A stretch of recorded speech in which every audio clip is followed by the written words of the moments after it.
大家好，我是娟子，今天给大家分享一个沙琪玛的做法，香酥绵软，一起来看看吧。先在碗里打入3个鸡蛋，加入3颗酵母粉，充分的把蛋液搅散，酵母完全化开。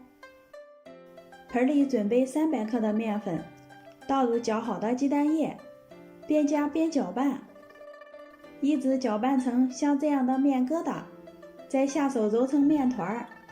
今天和这个面稍微硬一些，要多揉几分钟。像这样光滑的面团，醒面30分钟。趁这会儿准备2个盘子，撒一些黑芝麻，再放一把葡萄干，也可以放其他的干果。半小时以后，先在面板上撒一层玉米淀粉防粘，放上醒好的面团，不用揉，直接用掌心压扁，擀成一个大圆饼，尽量擀得薄一些。给大家看一下厚度，约2毫米就行。用擀面杖挡着，再切成5厘米宽的长条状。全部切好之后，再一张张的重叠在一起，最后切成和面条差不多宽的小长条。切完以后，用手托起面条，给它抖散开，装到盘子里备用。用筷子试一下油温，放进去冒出密集的小泡泡就行。下入切好的面条，上锅炸。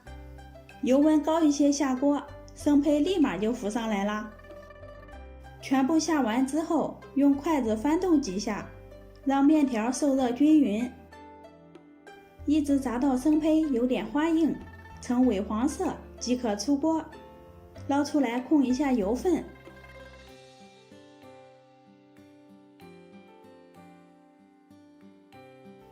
另起锅，倒入80毫升的清水，加入60克白糖，再放一勺蜂蜜，然后开小火慢慢的加热，让白糖完全融化，一直煮到有大泡变成小泡泡时，糖浆变得粘稠即可关火。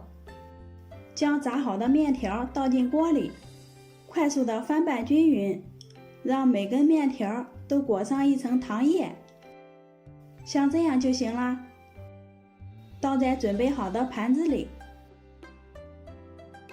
戴上一次性手套，将面条给它压实一些，这样在切的时候不容易散开，看上去表面平整就可以啦。放凉备用。现在天气冷，很快就凉透啦。倒扣过来给它脱模，再根据自己的喜好切成小块状，就可以装盘开吃啦。咱们的沙琪玛就做好啦，馋到你了没？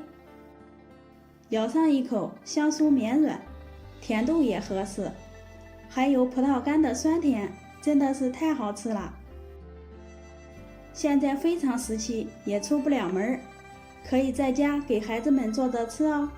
咱们下期见。